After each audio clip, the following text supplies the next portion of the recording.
Olá a todos, olá a todas, nosso bom dia, começando mais um Café com Galvão especial, e nós vamos tratar exatamente do tema os dois movimentos da direita e da esquerda.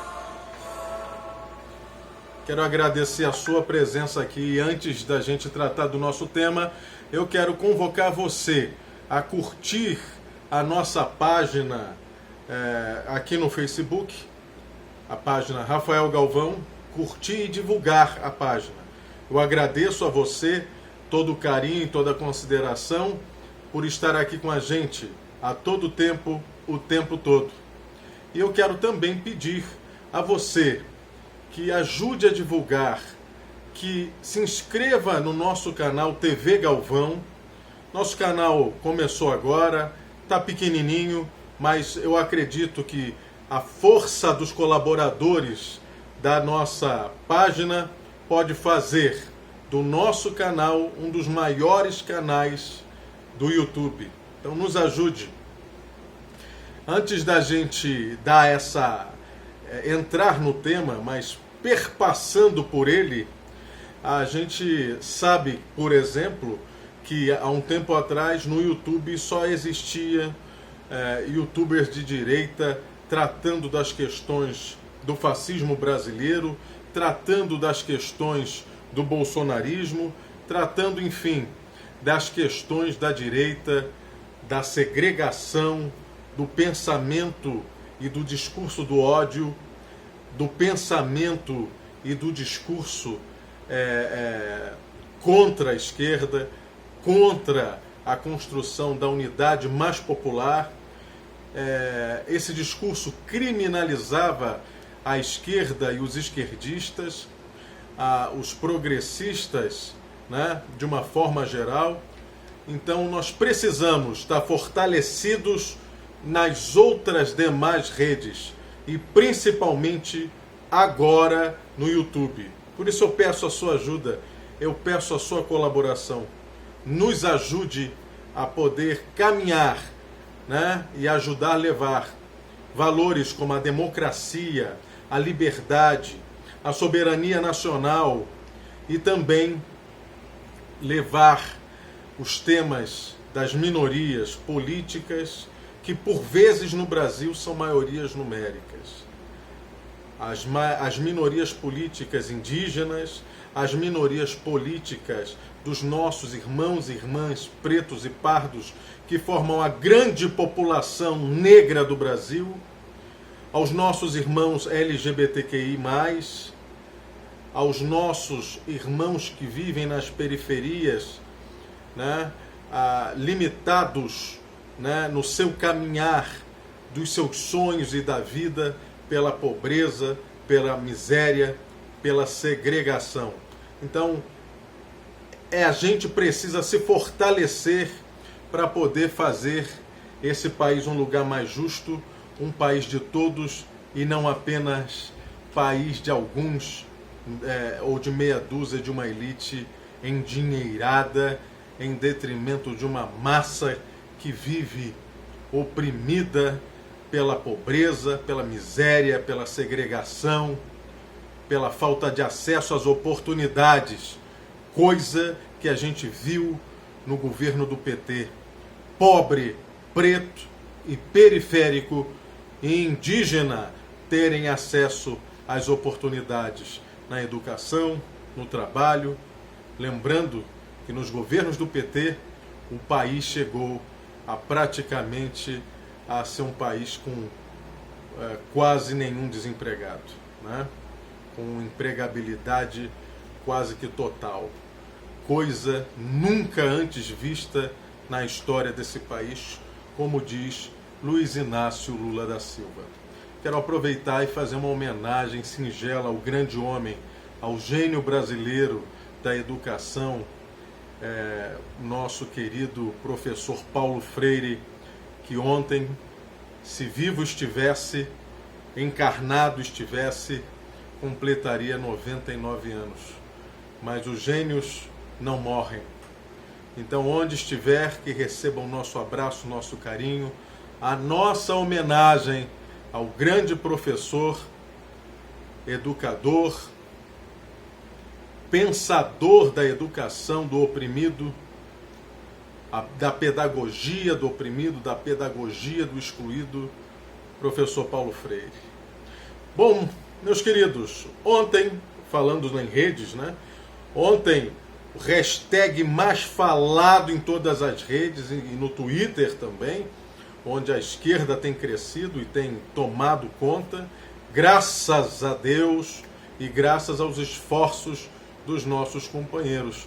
Esforços como o que você tem feito, como eu tenho feito aqui, principalmente no Facebook, e a gente querendo expandir para o YouTube, né?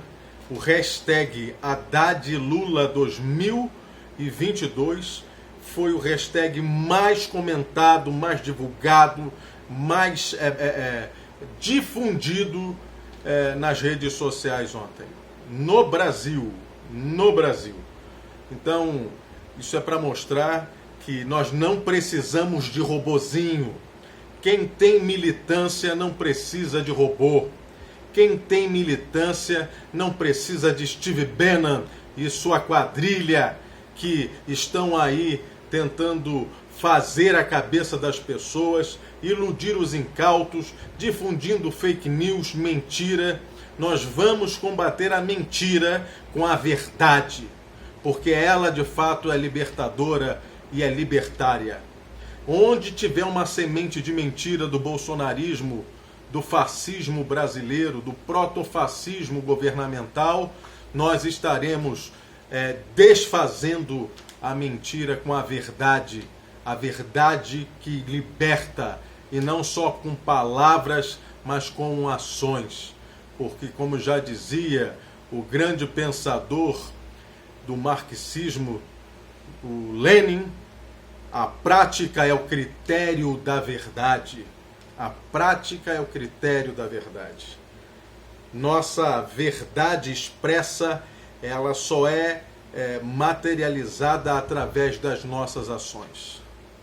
Portanto, ontem foi um dia de grande força nas redes e nós vamos continuar assim, a cada dia crescendo mais e dando vez e voz à verdade e às verdades que existem, né, dos irmãos excluídos, daqueles que não tem ninguém que faça lobby por eles, daqueles que não tem ninguém que efetivamente vá dar voz. E as redes de esquerda vão ser esse instrumento de libertação e de liberdade, porque a revolução do século XXI virá pelas redes sociais.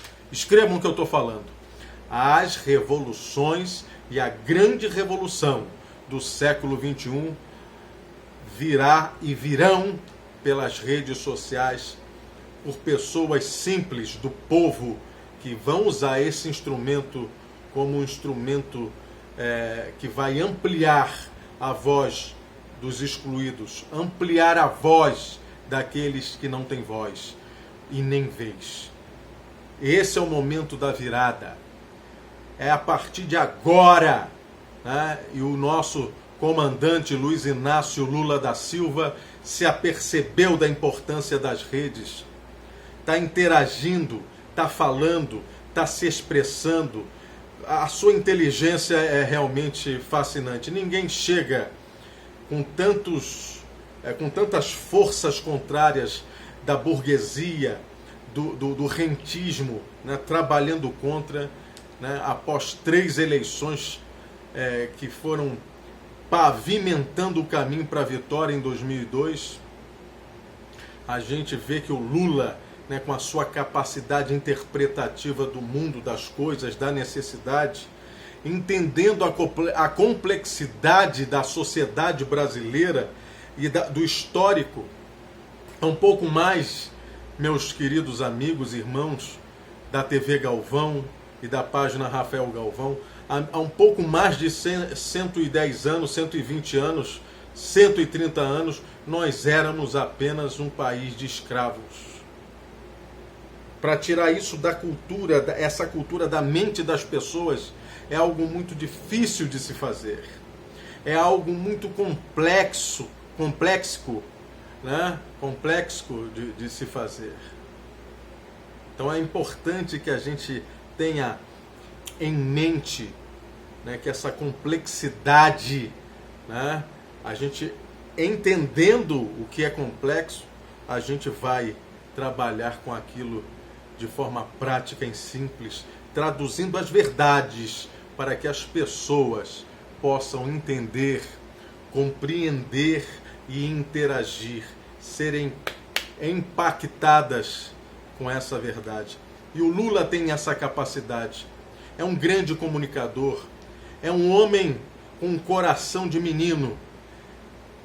Eu estava ouvindo essa semana um especialista em neurolinguística, que ele fala que as interpretações, os novos vocabulários que vão nascendo das pessoas de fronteiras de países, né, fronteiras de nações, né, quem começa a criar esse novo dialeto é sempre a criança, pegando um pouco dessa linguagem da outra. Então o Lula tem essa capacidade, né, de interpretar e criar o novo. Isso é muito importante. Daí é quem dizia que Lula estaria enterrado, né? E a gente vê o Lula ressurgindo das próprias cinzas sobre as quais o seu sofrimento não fez dele um cego pelo ódio, pela dor, pelas perseguições, mas um interpretador dos anseios e da vontade do povo. E as pesquisas mostram isso, que o Lula está vivo. Mesmo pesquisas que a gente não pode muito acreditar. Eu acredito que ele esteja muito mais à frente do que as pesquisas, principalmente a última do Poder 360, fez esses dias. Então, é esse movimento, né, que a gente vê dois movimentos ocorrendo simultaneamente. Um da direita, um movimento centrípedo, de fora para dentro, do espaço amplo para o espaço mínimo, das redes sociais, como que levaram o Bolsonaro para dentro do poder, né? Então, de fora para dentro, esse movimento do Bolsonaro de ficar mais centrado em si, de fechar mais, de começar a retirar dentro do seio do governo pessoas primeiro que poderiam atrapalhar sua reeleição, como foi a questão do Moro ter sido enxotado do governo, criando um ambiente para que ele, não conseguindo suportar estar neste governo, sair. E outros também que ele tem tirado do caminho, que não estavam necessariamente no governo, mas eram aliados, como o governador do Rio de Janeiro, Witzel. Wilson Witzel.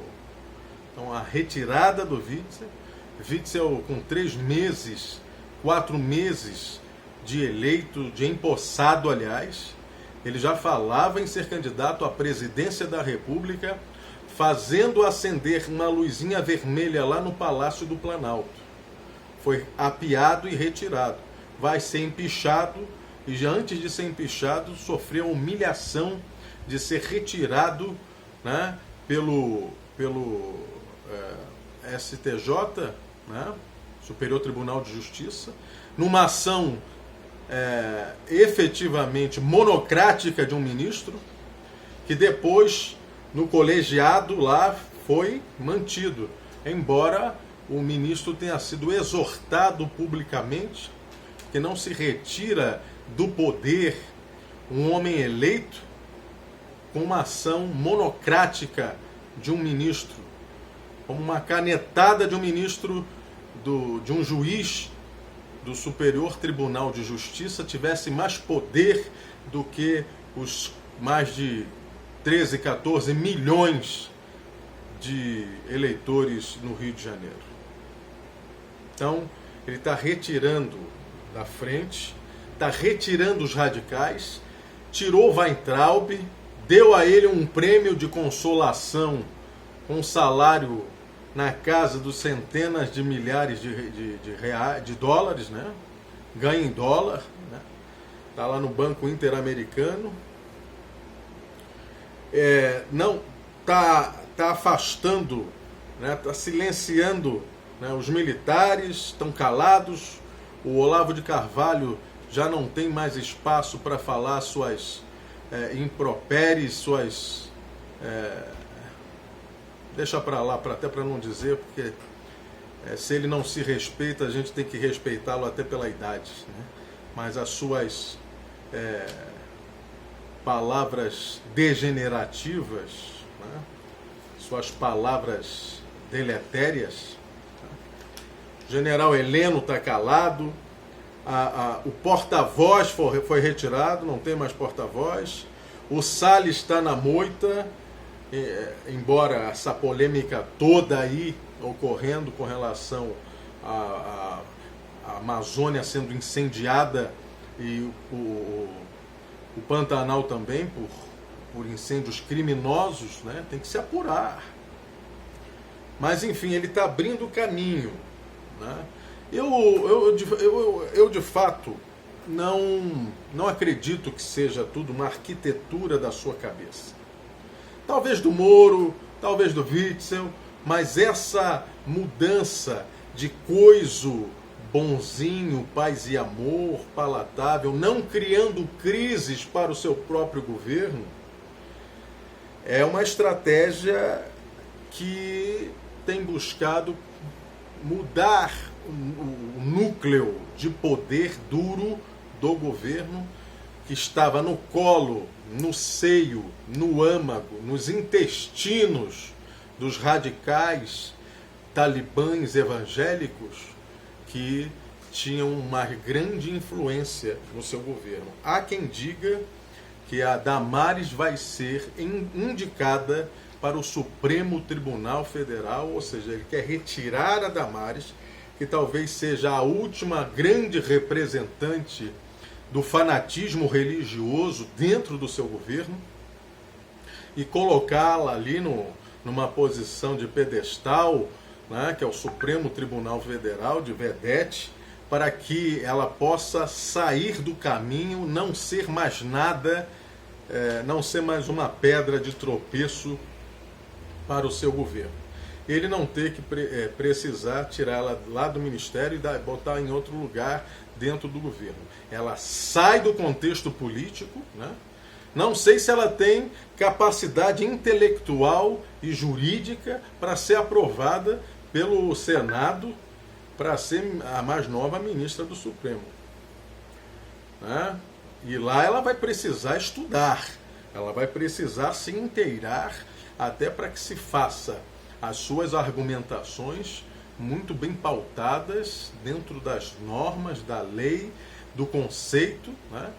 Daquilo que é a premissa de todo juiz, né? Que é trabalhar com a ciência, o conhecimento propriamente dito e a consciência, a capacidade da reflexão das coisas do mundo, dos valores, dos costumes. Não sei se ela aguenta com o Rojão não, mas na prática, né, essa movimentação dele retirar, né, essas ervas daninhas, vamos dizer assim, né, podar essa árvore para que ela tenha mais vida, ele está migrando para o centrão, para o centro, não é? Centrão que sempre foi o ponto de equilíbrio de vários governos, embora o centrão seja fisiológico, né? Dentro do centrão está a bancada evangélica, a bancada da bala, a bancada do boi, enfim, o agronegócio, o pessoal que vende armas aí, né? Os armamentistas, mas todos eles compõem, né? Os conservadores e também reacionários, né? No Congresso Nacional. Essa é o primeiro movimento que eu quero tratar com vocês. É o movimento centrípedo, o movimento que vai dos extremos para o centro. E você tem um outro movimento, e esse promovido pelas esquerdas. Não estou dizendo que é do campo progressista, que o campo progressista você tem aí gente de esquerda até gente de direita, centro-direita, né? Mas esse movimento centrífugo, que vai do centro para fora, né? Que vai do âmago à periferia, que é o movimento que as esquerdas estão fazendo, capitaneados aí pelo Lula, capitaneados pelo PT, Partido dos Trabalhadores, que temos aí personagens muito interessantes, como o próprio Flávio Dino, e essa hashtag de ontem, que bombou nas redes, né? Haddad e Lula 2022, mostrando que se querem tentar isolar o PT, e aí vai também um recado para o Dr. Ciro Gomes, que estava tentando ser esse herdeiro do petismo, ou como ele gosta de chamar, que eu acho até um pouco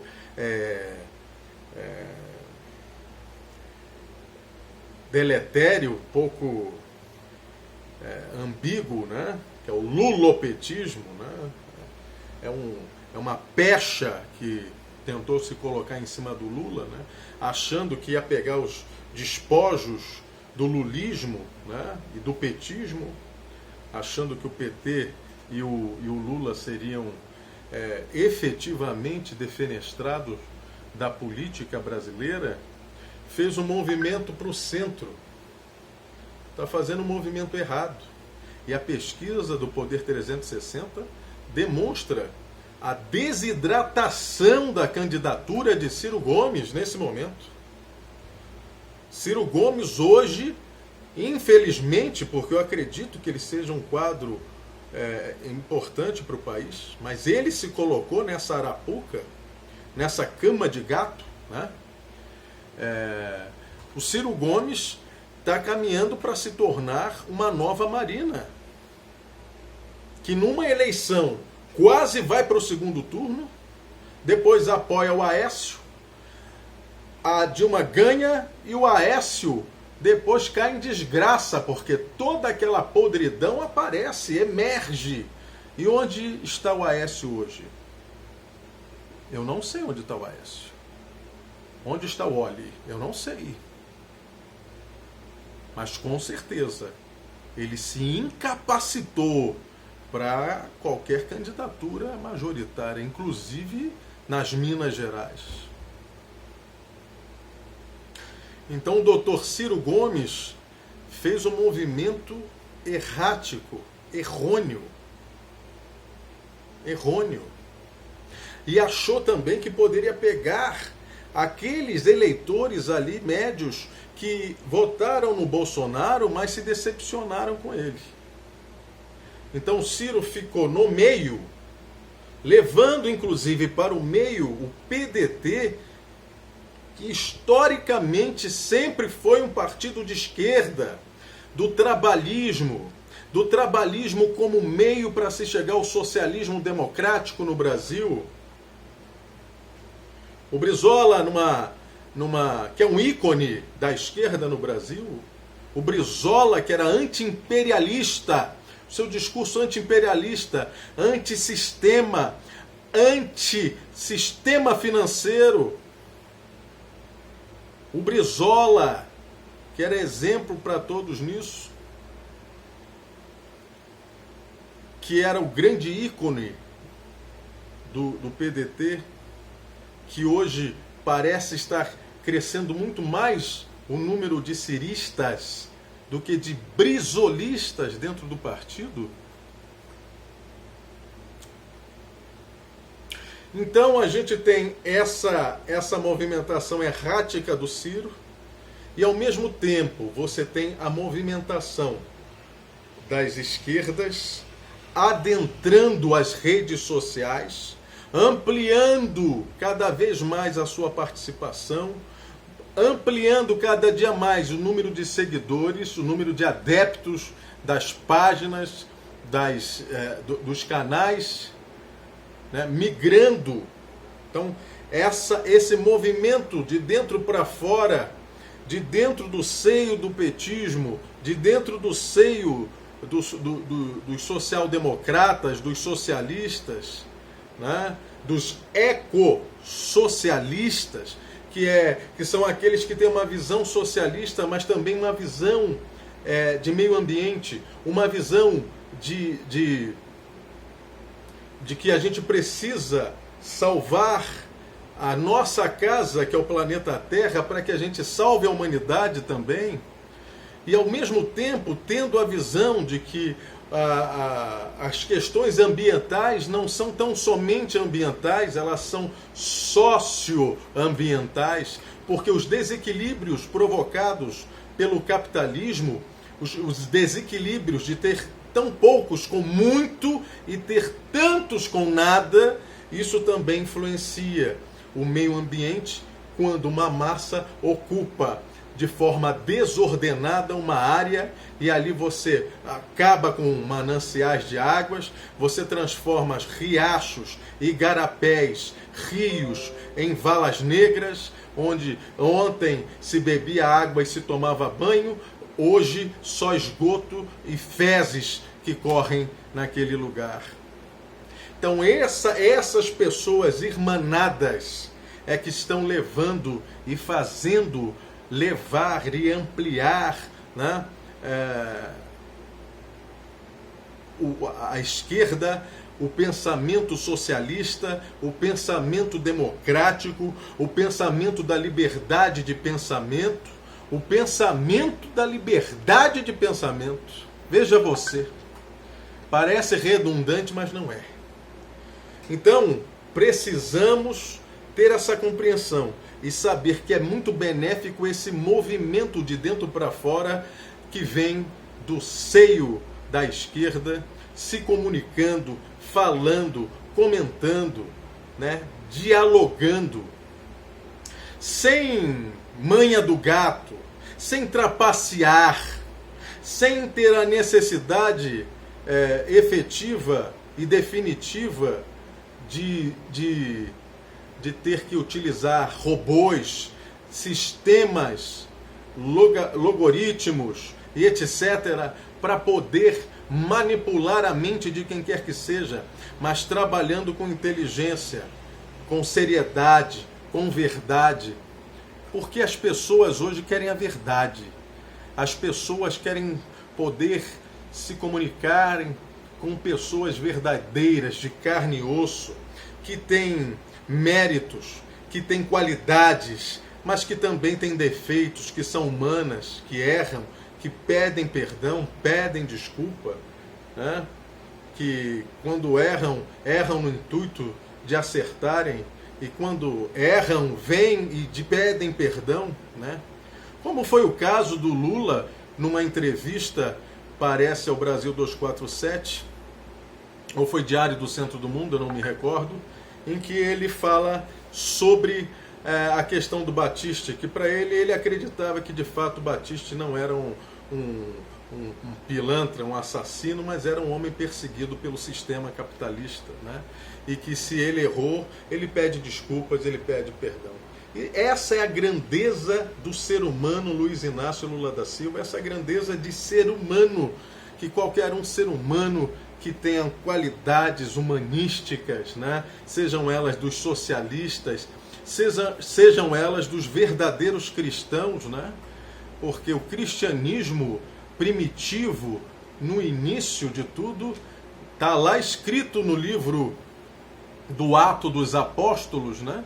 Que ninguém naquela comunidade cristã primitiva, eclesiástica, não existia igreja ainda, ninguém tinha nada que dissesse que era seu, porque tudo que era seu era de todos. Está escrito lá, procure em Atos dos Apóstolos.